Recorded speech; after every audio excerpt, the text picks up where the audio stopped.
तर मित्रांनो, नुकताच धुरंधर हा हिंदी चित्रपट रिलीज झालेला आहे.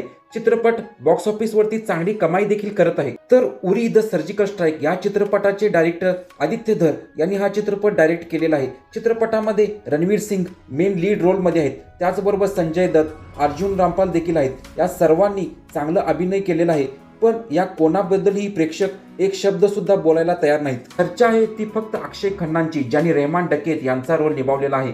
तुम्ही कोणतंही सोशल मीडिया प्लॅटफॉर्म ओपन केलं तर तुम्हाला शेर ई बलोच या अरेबिक गाण्यावरती अक्षय खन्नांची एंट्री पाहायला मिळेल. रेहमान डकेत यांची पाकिस्तानातील कराचीमधील लॅरी या शहरात दहशत होती. वयाच्या 21व्या वर्षी तो गँगस्टर झाला. ड्रग माफिया स्मगलिंगमध्ये त्याचा सहभाग होता. पाकिस्तानच्या राजकारणात देखील त्याचा हस्तक्षेप होता. पण पोलिसांनी 2009 मध्ये झालेल्या चकमकीमध्ये त्याचा एन्काउंटर केलं. तर असं हे एक रिअल लाईफ कॅरेक्टर अक्षय खन्ना यांनी या चित्रपटामध्ये साकारलेलं आहे. तर मित्रांनो, तुम्ही हा चित्रपट पाहिलात का आणि तुम्हाला तो कसा वाटला हे कमेंट करून नक्की सांगा.